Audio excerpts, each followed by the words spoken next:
5, 4, 3, 2, 1. We are live. Coming to you live as Lichtman Live. Say what's up to the people, Dad. Hey, welcome to our wonderful audience. And we now know a lot more about why Trump was so desperate to put a lid on the Epstein materials. Even the limited amount that we've seen. And Sam, how much material haven't we seen yet?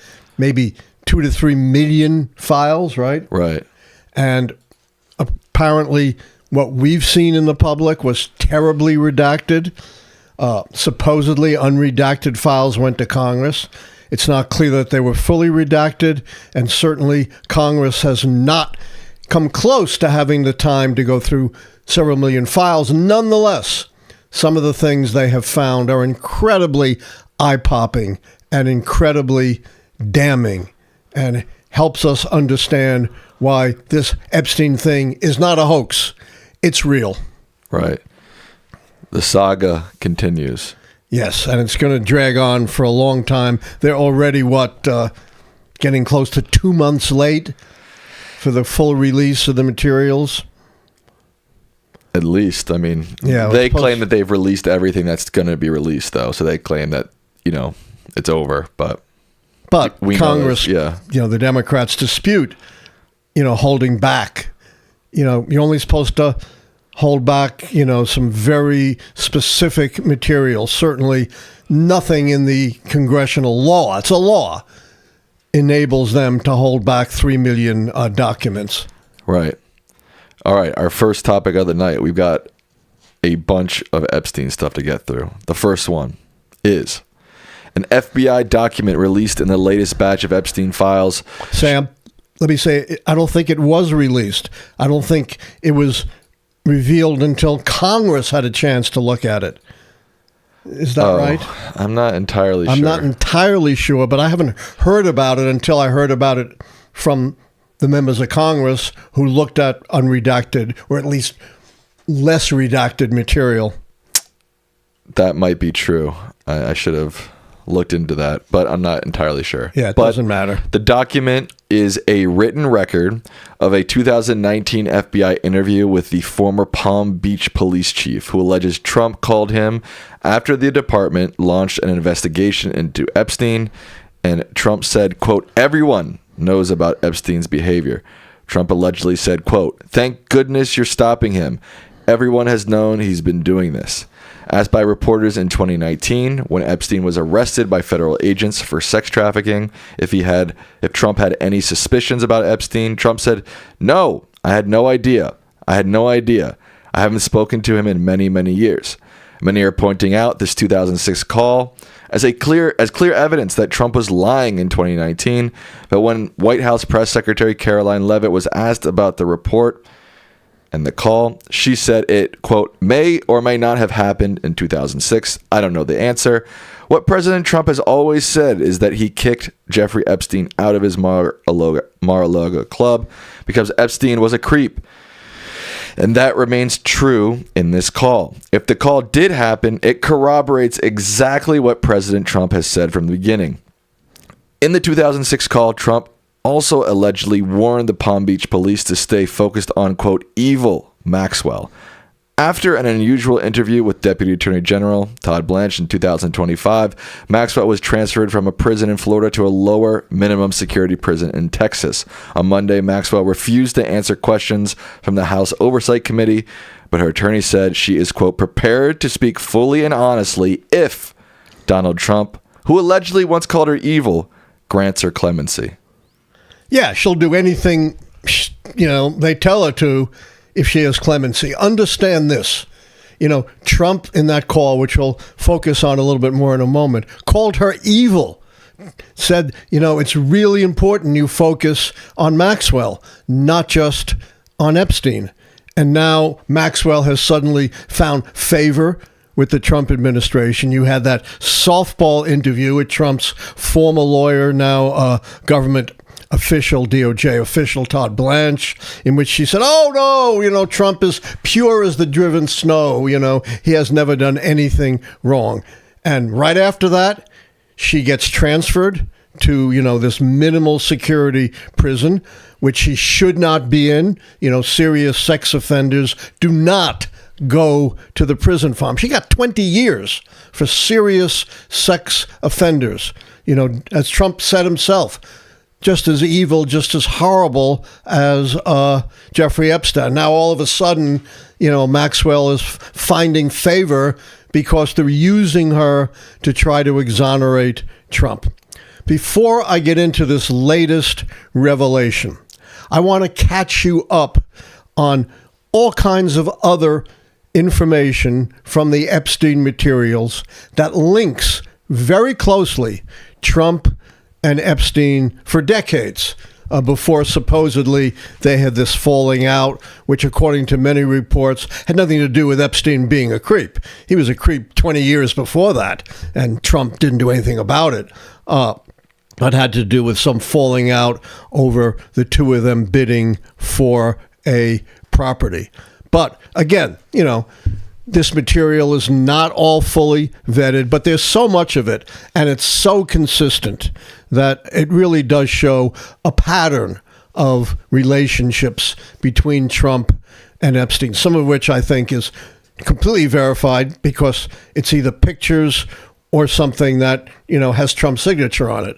But according to the material, in 2002, and this isn't something just revealed in the material, this is on tape. Trump, often tries to deny things that are on tape, saying, I never said it. Well, he said this. We don't have to rely on a source that may be unreliable, Sam, in the Epstein materials. This is on tape. 2002, in a New York Magazine interview, Trump said he had known Epstein for, quote, unquote, 15 years. And did he call him a creep, Sam? No, he called him, quote, unquote, a terrific guy. Yuck. This is 2002. As you'll see, this is decades after Trump had a close relationship, according to the sources with Epstein. And then Trump adds, it is even said, and I'm quoting, quote, it is even said that he likes beautiful women as much as I do.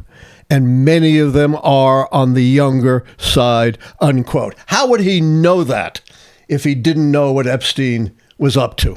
Sounds pretty suspicious to me. It's extremely suspicious. And now going to the material in the Epstein file, all the way back to 1989, the material indicates that they already were beginning a relationship by 2000 and not surprisingly, by 2002, if you date it back to 1989, that's almost exactly 15 years, right? I'm bad at math. Yeah, well, 11 years to 2000, 2 more years, that's 13 years. And so he only had to have known him a couple of years before that. According to the material, he went with Epstein to Trump's casino in Atlantic City.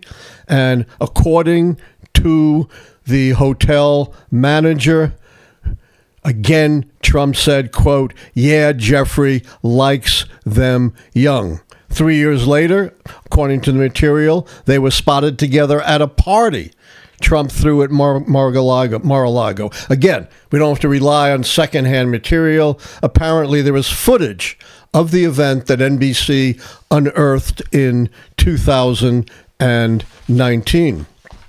And we know that Epstein attended Trump's wedding to his second wife, Marla Maples. You don't invite people to your wedding if you think they're a creep or you don't have any kind of relationship with them, do you? No. And I think that was also around 1993. And there are all kinds of allegations of Trump acting improperly with women. They're not verified. They're not corroborated. I'm not going to go through them, but they are out there. But here is what is corroborated, along with the other material that I presented to you that's very well corroborated. The birthday card. Remember the famous birthday card? Right. It's an outline of a naked woman, and among other things, it says that they shared a secret. Well, what could that secret be, Sam, other than what Epstein was doing with underage women, which Trump had already essentially acknowledged about him liking so much young women. Now, that was published by the Wall Street Journal. Trump denied it, but I find, in my opinion, having followed Trump for a very long time, his denial not credible. Same way he denied ever saying shithole countries. And then, oh yeah, of course I said that. You know, so many times he's denied things that are absolutely provable. Here's why I think this is real. It says, may every day be another wonderful secret. Signed, Donald. You know, I have a signed letter from Donald, and I'm no handwriting expert, but it sure looks pretty identical to Donald Trump's signature. Nobody else that I've ever seen signs their name exactly the way Donald Trump does in those big Sharpie letters. Moreover, Sam, this is 2003. Right. It's more than a decade before he got involved in politics. Why would anyone back in 2003 go through the elaborate enterprise of creating that birthday card and then forging Donald's name? It staggers the imagination. Moreover, according to the New York Times, indeed, Trump was on a list of contributors for the book of birthday cards that the letter allegedly appeared in. Further corroboration. You know, Trump does what he always does. He sued them, sued the Wall Street Journal. That suit is going absolutely nowhere. So even before this latest revelation, which I believe only came when they unredacted certain materials and gave it to Congress, but I'm not certain about that. Pretty sure. Maybe someone in our chat could clear that up. And as you said, he openly admitted that, yes, of course I knew what Epstein was doing about young girls. Everybody knew it, he said. Well, everybody includes him. And he said he was so glad this Palm Beach police chief, Ryder, was going after them. No, this was the Palm Beach police chief, not a writer, the chief. No, that's himself. His name, Ryder, R-E-I-T-E-R. Yeah. Right. The Palm Beach police chief, Ryder, right. R-E-I-T-E-R, not W-R-I-T-E-R. And he said he was so glad that they're going after him.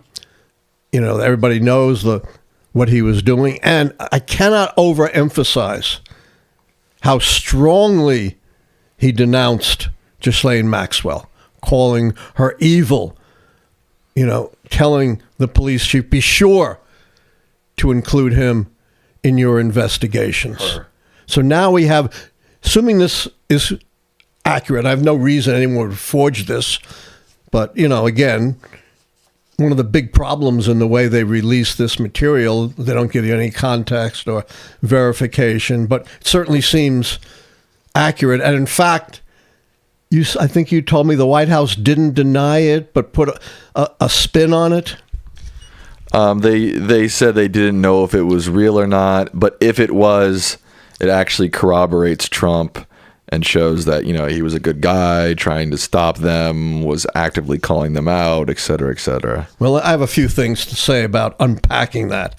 Number one, if he was such a good guy, calling him out, aiding law enforcement, why over the years has he repeatedly said, I did not know what Epstein was doing? Yeah, I think that's the biggest thing that's coming from this. Again, I cited the 2006 call where he allegedly says that everyone knew, and then the 2019 interview when Epstein was first taken in by federal authorities where he said that he didn't know. So that's the clearest thing. Trump has said many times he didn't know. And by the way, you know, I've gone over all of this other circumstantial evidence. There's no way Trump could have had that kind of close relationship with him. No way he could have been talking not just once about Epstein liking young girls and not know what's going on. You told me that he may have appeared tens of thousands of times in the Epstein materials. That's how close the two of them were. So even before this came out, the circumstantial evidence was overwhelming that Trump knew. Moreover, this notion that, it shows Trump was such a good guy. What? Almost 20 years after he had a relationship with Epstein, and only after he broke with him, supposedly over conflict of a real estate deal, all of a sudden, when Epstein is under investigation, when the police are after him, all of a sudden, Donald Trump is the good guy, right? Saying, yeah, you got to go after Epstein, you got to go after Maxwell. Where was Trump for the 20 years before that? If he had come out early, who knows how many victims might have been saved. That spin just won't fly. It crashes and burns before it even gets off the ground, my friends. What do you think is going to happen with Maxwell? I think Trump might pardon her at this point. I think Trump might well pardon her and have her say, Trump never did anything wrong. He was always a great gentleman.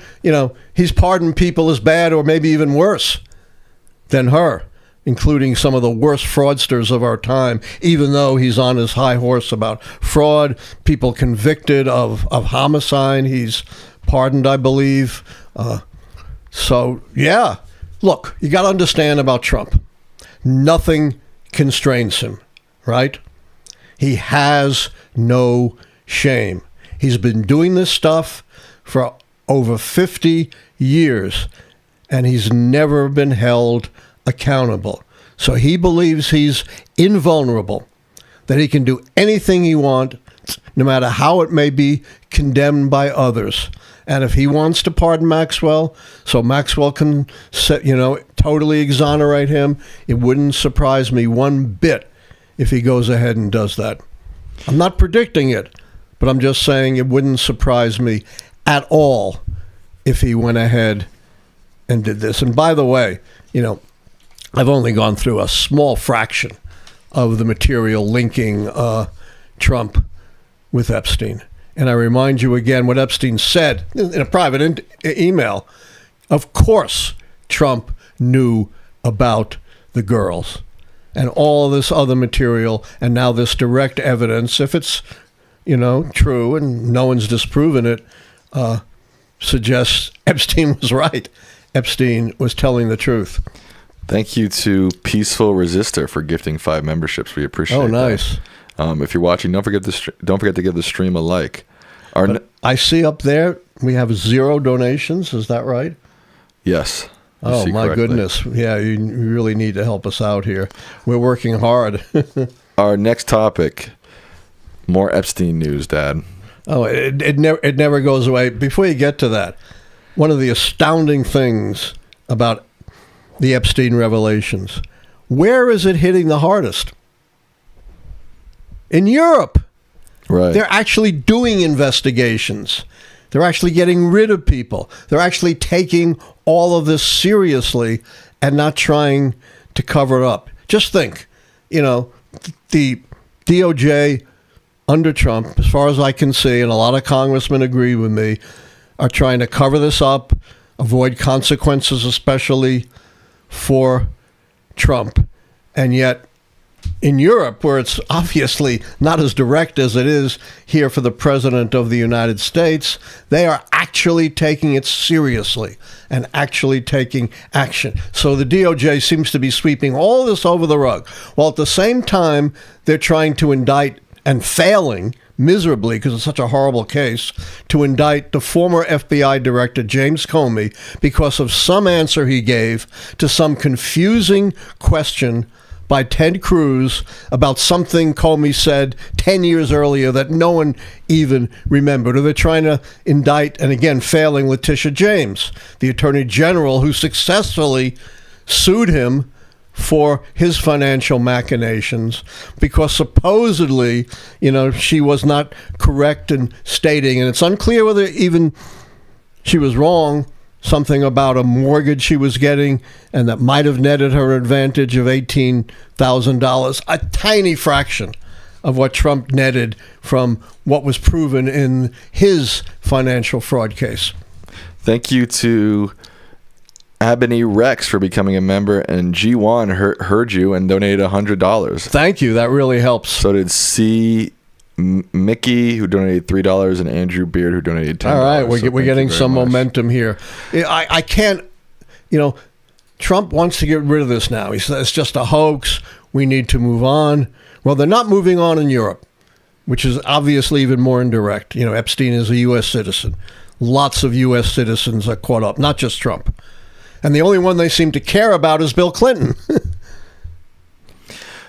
I don't understand the path they're taking, or possibly, or might take with Maxwell. I mean, who's going to believe this woman if she comes out, and no matter what she says? And I think even the hardest core Trumper is not going to trust what this woman has to say. I can't imagine.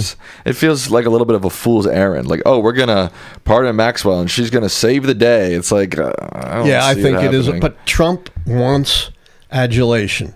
Trump wants exoneration. Whether anyone else believes it or not, it'll stroke his own ego. And he'll claim it totally exonerated him, just as he claimed these very damning Epstein files totally exonerated him.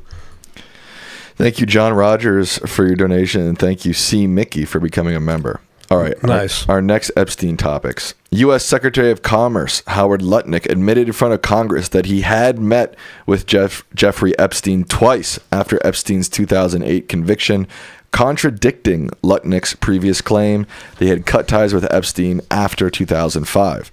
Also, members of Congress were granted access to the unredacted Epstein files and said they discovered evidence that some possibly implicated figures had been redacted without clear legal justification. On the House floor, Representative Ro Khanna read the names of 6 men who had been redacted by the DOJ but were, quote, likely incriminated. There's a lot to unpack here. First, Lutnick. If he was a minister in Great Britain, he'd be out on his tail. You cannot have any credibility as a cabinet member of the United States executive branch if you're proven to be a liar. Not on a minor matter. Not on something that is ambiguous. He said, he had cut ties with Epstein long before his conviction, the first one, the sweetheart deal where he was still convicted of a sex crime. Said he had cut ties with him before that, and now at least 2 occasions, Sam, right? We found Lutnick in correspondence having ties with Epstein. 2 things here. One, you can't be credible as a cabinet member and lie that blatantly, although in the age of Trump, maybe you can. And 2, if you're involved with Epstein, you have no business representing the people of the United States in the government of the United States. Second thing to unpack is these redactions. Under the law, not some guideline, under the law passed by Congress and signed by whom, Sam? Trump. You're not supposed to redact except to protect victims. Well, as it turns out, you weren't fully protecting the victims. They are screaming and yelling that, identities of victims have been released. While on the other hand, you are redacting things to protect those who are not victims, who are involved with Epstein, and who, according to Ro Khanna, may even be incriminated in their relationship with Epstein. That is absolute dereliction of duty on the part of the Department of Justice. They have, I don't know, how they could be held accountable other than impeachment. It's not a criminal law. But once again, officials of this administration have just put the law in the shredder. They're going to do whatever they want, and they couldn't care less what their legal obligations are. Not to mention a couple other things to unpack here. Even this latest revelation is more than a month late. They had a time specific to release the material, and then they blew right through it, leaving aside the nefarious redactions and the horrific release of identities of victims. Final point, to pile on this dereliction of duty. Have they released everything, Sam? No. They're talking about 2.5 to 3 million pieces of material that they haven't released, and as far as we know, haven't given a substantive justification like they're supposed to why these are not being released, which can only raise the suspicion that they're hiding more. They've already hidden a lot with these redactions and with these delays and giving members of Congress very limited access.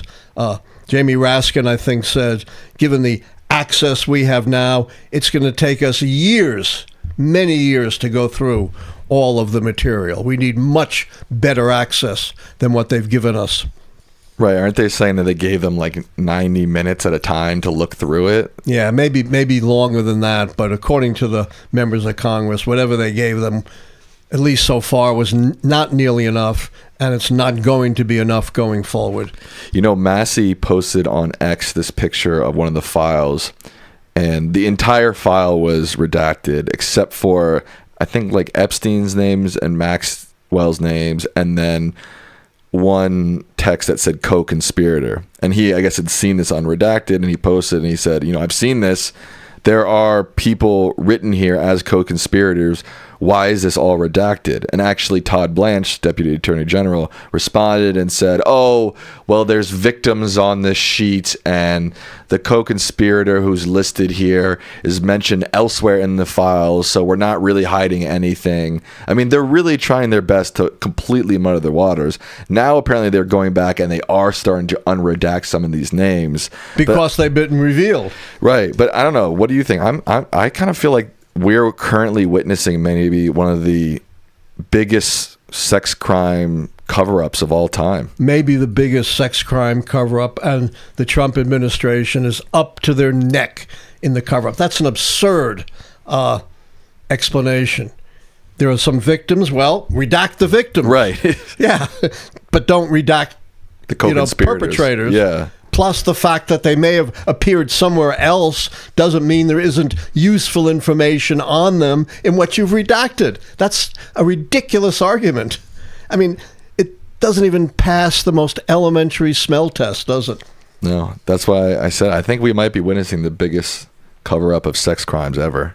And that's just horrific. And the other thing I want to say is people like Lutnick and others who are caught up in the files, Peter Attia, who just got hired as a contributor to CBS and had some of the worst, most disgusting, most misogynist messages. Their explanations are just absurd. Their attempt to spin this is beyond belief. They're twisting themselves into pretzels. And by the way, they only admit this when, Sam? After they get caught. When they get caught. They're not remorseful about what they did, or they would have come clean years ago. They're only remorseful about getting caught, and then they just twist themselves into these ridiculous explanations to try to justify what they've done. And then, oh, I'm so sorry, what a mistake. Yeah, right. The mistake was you got caught. And until you got caught, you said nothing, or you lied like Lutnick and others. I'm starting to get more and more suspicious, too, about the death of Jeffrey Epstein. Which hasn't really been covered much by the mainstream media. There was, in the files, somebody discovered that the DOJ reported Epstein's death the day before it happened. They had written a press release, and the press release reported his death, and it was dated the day before he died. Is that verified that they actually did that? I mean, the document is in the files. I don't know. Yeah. There's been no explanation that I've seen of why. I mean, was it a typo? I mean, look, I've worked in media relations. Sometimes you copy paste, samples, and Right. you forget to change the date, or you forget to change the name here or there. But I don't know. Again, it's just like when you start at all these explanations on their own, right? There's this chunk of video missing. The guards weren't there. His roommate was shuttled out the day before. Yeah, I guess all those, this press release, I guess all those on their own are explainable.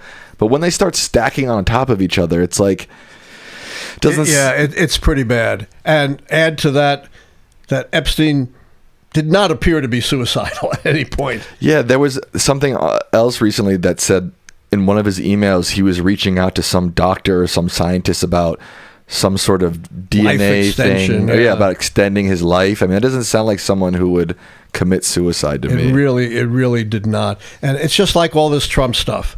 Maybe they could try to explain one or two things, but 20 things and probably a lot more is yet to come.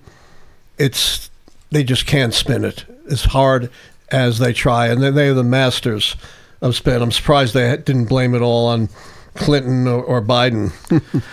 There's like a conspiracy floating around the internet that not only that Epstein is still alive. Yes, I've heard that one. You heard too. that one? Yeah, not that he hung himself or someone killed him, that he's still out there somewhere alive. Well, for decades there was this conspiracy theory that Hitler's still alive, in Argentina or something. No matter what happens, you're going to have the crazies coming out with conspiracy theories. Unfortunately, in the age of Trump, these conspiracy theories have had a lot more currency than they ever had before. But I'm saying this Epstein stuff, which was once considered conspiracy, I don't know. I don't know. There's so much there. I don't know if we'll ever know what actually happened. But as you say, when you put it all together, it's pretty suspicious. Yeah. And there are a lot of people who would very much want to get rid of this guy. For sure. Our final piece of Epstein news this evening. Documents detail Jeffrey Epstein's efforts to foster strategic, sometimes reciprocal relationships with Russian officials. Jeffrey Epstein maintained close relationships with Kremlin insiders, according to documents released by the DOJ. Between 2011 and 2019, he served as a facilitator for Russian elites, arranging not only sexual orgies, but also real estate deals and offshore financial schemes. However, his repeated requests to meet with Vladimir Putin appeared to go unanswered. Yeah, I don't know what to make of this yet. We've got to learn more, but clearly he had a relationship with Russian elites and apparently with some associated with the Russian intelligence services. What his motive and goals were are not clear to me. But again, there's just so much here that is so suspicious. And if true, is so horrific. I mean, if this guy, is cozying up to the Russians and serving Russian interests, that's something that's been Donald Trump has been accused of for a very long time with, some credibility to those accusations. Moving away from Epstein, God, there was just so much Epstein stuff today, just this week already. And there's going to be more. Probably. But they just touched the redactions. Moving off the Epstein stuff, at least for this episode, at least for this section of the episode, 1 year after the Trump administration took control of the Consumer Financial Protection Bureau, the consumer watchdog has largely retreated from enforcement and regulatory work. Changes that consumer advocates and Democrats now estimate have cost Americans at least $19 billion in financial relief. Here's the thing. Oh. You know who's gotten in charge of this? According to the media, Russell Voigt. You know who he is? One of the architects of Project 2025, which goes after, these consumer protection regulatory agencies, who was caught on tape saying, yes, I am a white nationalist, who is one of the most extreme members of the administration. And according to press reports, this agency which saves ordinary people. You're not talking about, money going to the so-called elite. You're talking about ordinary people, who deal with banks and credit card companies. Every one of us does that. And this is our protection. And apparently they've dismissed very strong suits that were undergoing and have pretty much shut down the enforcement mechanism. And, while the administration is giving these huge tax breaks and benefits to the rich, I just heard that Amazon is getting an enormous tax break from the bill, the big ugly bill. They're cracking down on those in government who are trying to protect ordinary Americans, just as they're shutting down of any efforts to regulate pollution in the environment, to control climate change. Who's going to be hurt by that? Not the millionaires and the billionaires who can protect themselves, but once again, the ordinary people that Trump claims to represent. Good point, Dad. The Washington Post layoffs are actually a bigger bloodbath than we originally thought. News reports about the layoffs originally reported that about 1/3 of the Post newsroom would be eliminated by the layoffs. However, an accounting by the Washington Baltimore Newspaper Guild, the union that represents Post journalists, finds that the Post eliminated close to half of the journalists it used to employ. Half. Jeez. When I was a kid, I devoured science fiction. And one of the themes of some of the books I read was that corporations were getting so big and so powerful that ultimately one big corporation would control everything. And, I thought, come on, that's just crazy science fiction. We're not there, but we're getting close. There's like 7 that control most everything. A very small number of corporations have this enormous influence over our lives. Now it's controlling the news we get, the politics through big donations, what's going on in our colleges and universities. It's truly frightening. Jeff Bezos, like Donald Trump, does not represent you. He represents himself and his quest for riches. And the last thing these corporate heads and billionaires want is a vigorous, investigating, independent journalism. That's anathema to them. Now you may say, oh, he's so rich, doesn't matter. As we pointed out, for these folks, you're never too rich. You always want more. And this is just the last element of how Bezos is destroying the Post. Killing the endorsement of Kamala Harris at the 11th hour, right before the election, intervening in, journalistic decisions, revamping the editorial page to be much more pro-capitalist, pro-Trump, and now gutting half of the hardworking journalists in the Post, including essentially coming very close to entirely shutting down the Post's coverage of what's going on around the world. It's truly frightening how much control corporate America now has over things that matter to you and me. Good point. All right, with that, we will move on to our question portion of the show. Before we do that, we have 1,200 people watching, but only 400 likes. Make sure you like this stream. It helps us a lot. Subscribe if you're not subscribed. Turn on the notification bell so you know we're live. Remember that donations and members get in the queue to get their questions answered. Thank you to Marzim for your $20 donation. I just saw that. Yeah, we're getting some nice donations. Thank you. That really helps us a lot. Our first question is from member. Can I have my soda before we get to that? Absolutely, sir. You don't have plastic stuck to your soda tonight, which is a good thing. That's a progress. That's all we can ask for in life, right? That's right. All right. Our first question is from Patrick Murray. Oh, a good buddy. They say, do you see any similarities between the Epstein files and the anti-Mason party in America? The Freemasons killed William Morgan in 1827 for threatening to leak their secrets. The Epstein estate has been harassing victims and those who speak out, as well as possibly being related to Epstein's death. Your thoughts?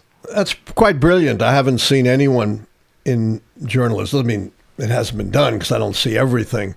But the anti-Mason movement was a very powerful movement in the early 19th century.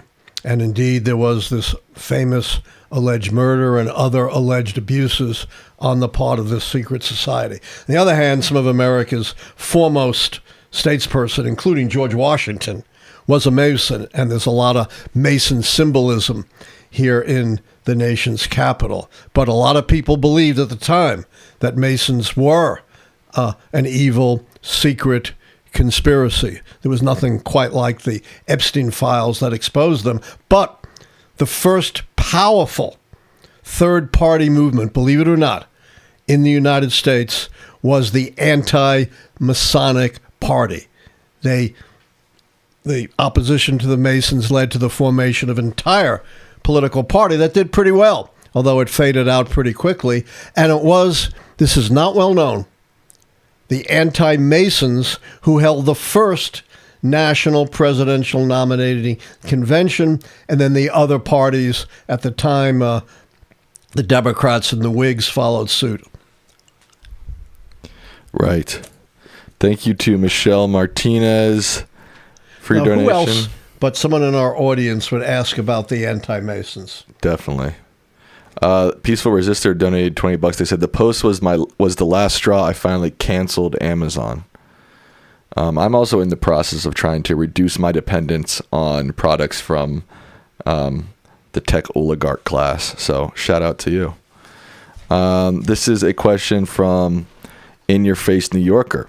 They say, do you think it's possible that anyone who went to Epstein's island honestly didn't know what was going on? Look, anything is possible.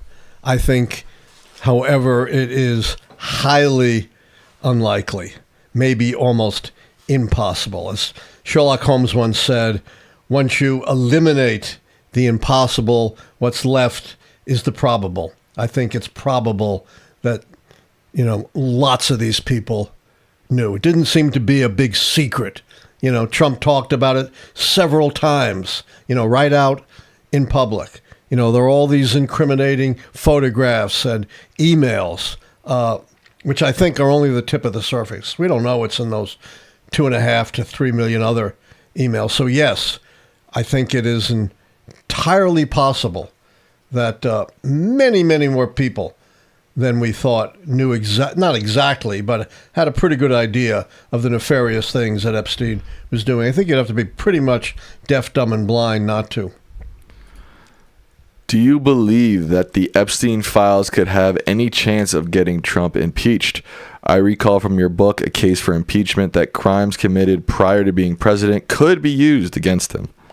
Absolutely. There is no limit constitutionally on what constitutes an impeachable offense. In fact, Gerald Ford, who was then minority leader of the Congress way back when, said, when asked, what's an impeachable offense? He said, whatever the U.S. House of Representatives decides it is at any given moment. And remember, there is no judicial check on impeachment. It is solely rested in the majority vote of the House, and then conviction is solely vested in the Senate. As long as Republicans control the Congress, there's zero chance. And I'm not sure the Democrats are going to impeach him either, unless they somehow feel, and at the moment there's no chance, that there's some chance of getting enough votes in the Senate to convict him. 2/3. Right. You need a second? No, keep going. This is just looking something up. This is from member Obi Family. They say, Professor, applying your, quote, follow the money principle, in what ways can Trump gain from letting the U.S.-Russia nuclear treaty lapse? Should we prepare for the release of a Trump Gold-class Strongman series warhead available to the highest bidder anytime soon? I put nothing past That's him. A crazy thought. Yeah, he's already talking about, reopening nuclear testing and building up our nuclear weapons just so he's the toughest kid on the block, just so he can burnish his ego. The truth is, we have enough and Russia has enough that if there was an all-out nuclear war, the only issue would be how high will the rubble bounce. That's not my quote. That's quotes of scientists who study this. But here's what I was looking up. Remember I said Amazon's going to get a big boost? Yeah. Based on early 2020, this is an AI, 2026 reports, Amazon significantly reduced its U.S. corporate tax liability by roughly $7 to $8 billion following changes in the tax law. The company's reported tax bill dropped from $9 billion to $1.2 billion. Wow. That's incredible. A corporation, $100 billion plus corporation paying a pittance for what they are worth in taxes. Yes, other reports, including the Wall Street Journal, confirm that. From $9 billion to $1.2 billion. Wow. Meanwhile, according to the Wall Street Journal, Amazon's pre-tax U.S. profits increased by $45.5 billion to $89.5. So it doubled. So, they're paying the kind of taxes that, on a percentage basis, that firemen and school teachers might be paying. Jeez. This is a PS from OB Family. They said, "My family bought me conservative at the core for Christmas, absolutely loving it." Thank you. I really think, if you want to understand what's going on today, the 100 years of history that I go through there, in a pretty clear way, I think, explains exactly what's happening right now. I have a whole section, by the way, in which I talk about the history of conservative racism and how Trump is the culmination of that. That was, of course, before he had the black Republican Senator Tim Scott said was the most racist thing we've ever seen coming out of this White House, implying, of course, other racist things. It was all before that, in which I outlined how Trump is the inheritor of a tradition of racism. This is a $5 donation from the Mad Hatter Forever 23. They say, they're a good friend. Yes. Any thoughts on the controversy over Hollywood and music industry stars using their platform for political activism during these polarizing times? You're the media expert, the entertainment expert. I'll let you take that one. I think that this is America. You should be able to say what you want, no matter if you're a Hollywood star or a teacher or a firefighter or an actor. I completely agree. And Hollywood stars have been involved in politics forever on both sides. There have been people like John Wayne, very much on the conservative side. And, today we have folks like George Clooney, I think Leo DiCaprio, right, who are on the liberal side. So, yes, this is nothing new. This is from our friend Alex Kawa. They say, last week was the primary election to replace Mikey Sherrill in Congress. And the very likely winner in this wealthy suburban North Jersey district is a, quote, abolish ICE leftist. Do you think this is a sign that the Dems base, even in areas that have usually not liked these types of candidates, are ready for change? Absolutely. A new poll came out today that I think had the Democrats something around 8 points in the generic poll. That is, do you favor Democrats or Republicans for Congress this year? Now, these polls are not predictive, but they are indicative of the Democratic base ready to rise up. And as I've said, if you're a candidate, don't presume you got to move left. Don't presume you got to move right. Democrats traditionally have been a very big tent with both those on the left and not on the right, but right center in recent years. And my one big piece of advice for everyone is just be yourself. Don't try to tilt with the political winds. Good advice, Pops. You always follow it. True. What do you think is the reason behind Trump's threat to not allow the opening of the Ontario-Michigan bridge? This is a bridge, I think, from Detroit into Canada. It's a short bridge, like a mile and a half, but it's very important, for commerce. And Trump is just out to punish Canada. He doesn't think Canada respects him.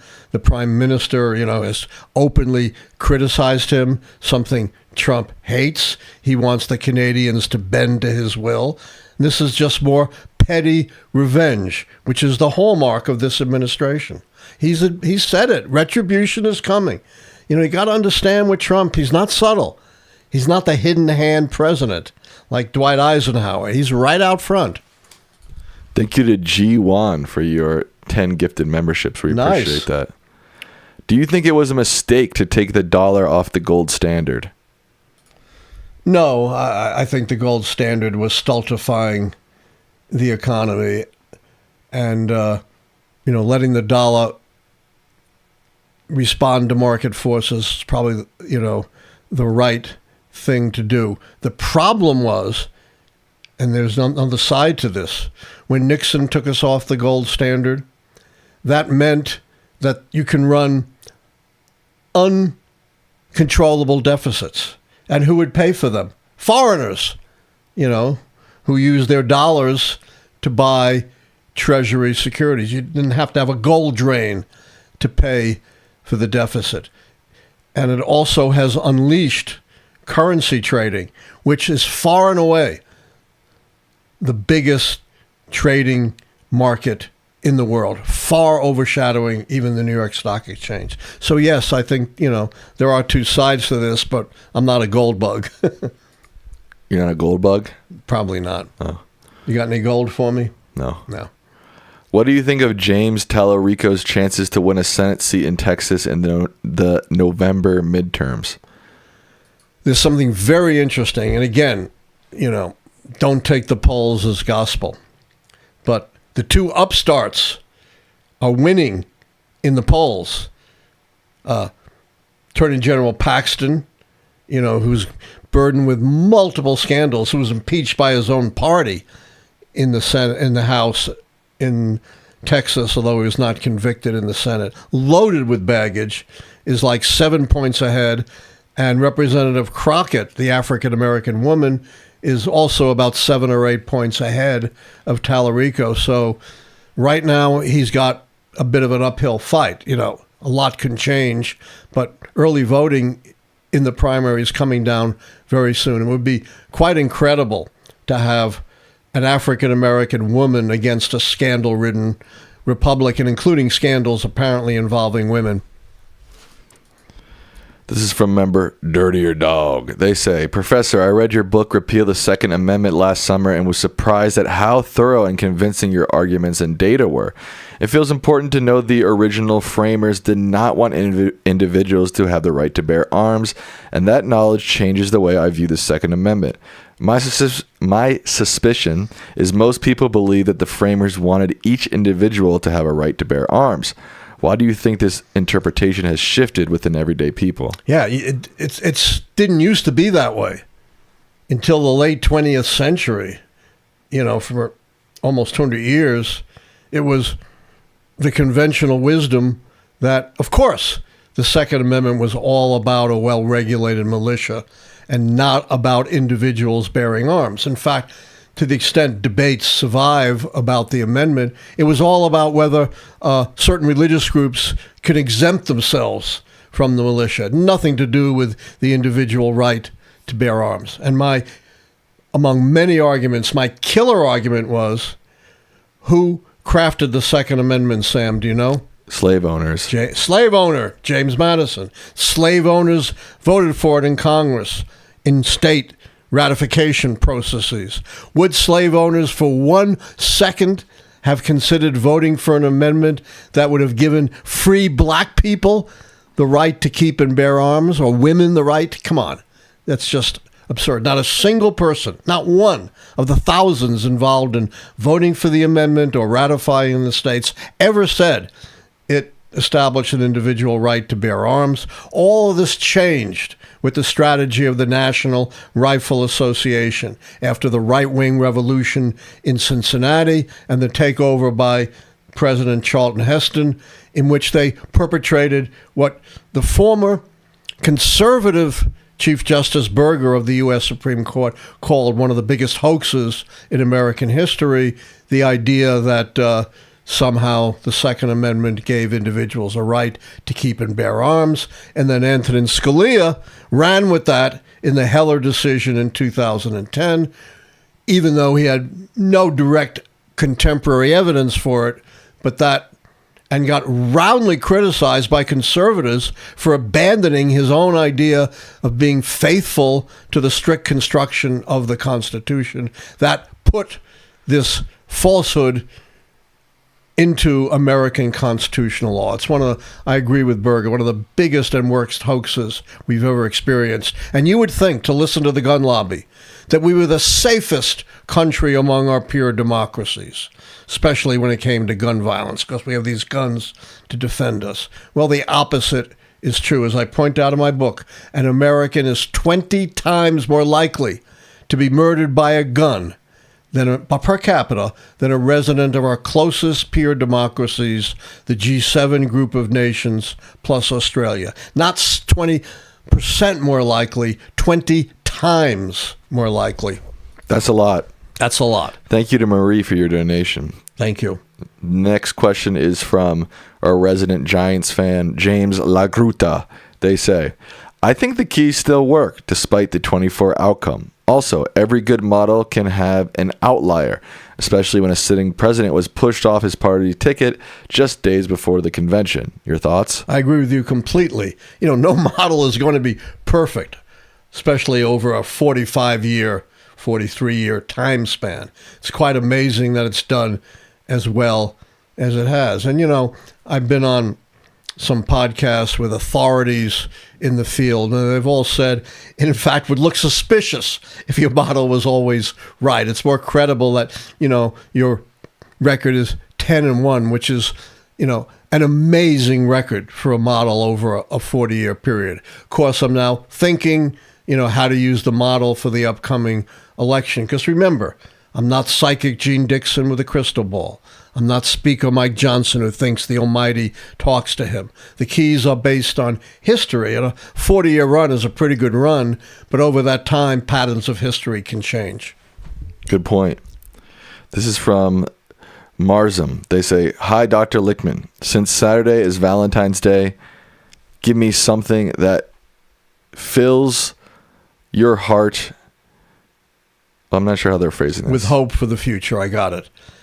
All of the Democratic victories fill my heart with hope for the future. Finally, the Democrats are waking up, challenging Trump, and getting a spine. The other thing that fills me with hope is so many people voting with their feet against the excesses of ICE and generally of this administration. And you don't see anything remotely approaching the volume, not even close, of any kind of counter pro-Trump, pro-ICE demonstrators. How much time we have? 3 minutes. All right. Two more questions. This is a £5 donation from Charlie. They say, can you talk more about misinformation during the 24 election? Is it just social media based? It's primarily social media based, but also echoed by the right-wing media, cable media. And let me give you just one example. There are many in my book, but we're on limited time here. Abortion. According to the exit polls, the pro-choice position beat the pro-life position by over 30 points. That should have powered Harris to an easy win if the evaluations of the candidates reflected that. But Elon Musk had devoted a specific effort to muddle the abortion issue and create disinformation. The result was that the gap between Harris and Trump was not 30 points. It was not 15 points. It was not 10 points. It was not 5 points. It was 3 points. If it had been even 10 points, 1/3 of the gap, she would have won easily. This is a $5 donation from Wyatt Hamilton. They say, way too early, but does the scandal key turn for the 28 election? I guess they're basing that off of all this Epstein stuff. You know what my answer is, Sam? Too early. Too early, yeah. Yeah, there's still so much to come, but it's certainly looking shaky, let's put it that way. But all right, I'm not making definitive statements yet about any keys. One final question from Secular Monk. Oh, a good friend. Trump changes to student loans are set to go into effect later this year. It could raise loan payments by $3,500 annually. Your thoughts? Yeah, Trump punishing the elite, right? He thinks his base is the less educated and the Democratic base is college grads. And this is just another part of the Trump retribution tour. And again, who does it hurt? Ordinary Americans who are trying to better themselves with education. All right, with that, we will wrap up Lichtman Live for this evening. Shout out to $5 donation from CD No Handle. They say, in addition to the Consumer Federal Protection Bureau and EPA rendered useless, I heard today they've shut down over 90% of the Department of Education. Yes, we've talked about that a lot on this show. Joanne Roberts, thank you for your donation. They say there are protests here in Australia over Israeli's president's visits. Free Throw Guy, $10 donation, says, if it wasn't for the Lichtman boys, I'd be sitting in front of my TV absolutely inhaling Fox News. Thank you for telling the truth. Andrew Beer with the $10 donation says, who has time to think about Epstein when we have a Bad Bunny performance at the Super Bowl? Right. That's a funny one. Thank you to Suzanne, Michelle, Jacqueline for your donations. Dad, what are your final words to the people? All right. You know, there's so much smoke here in the Epstein files. There's a lot of fire creating that smoke.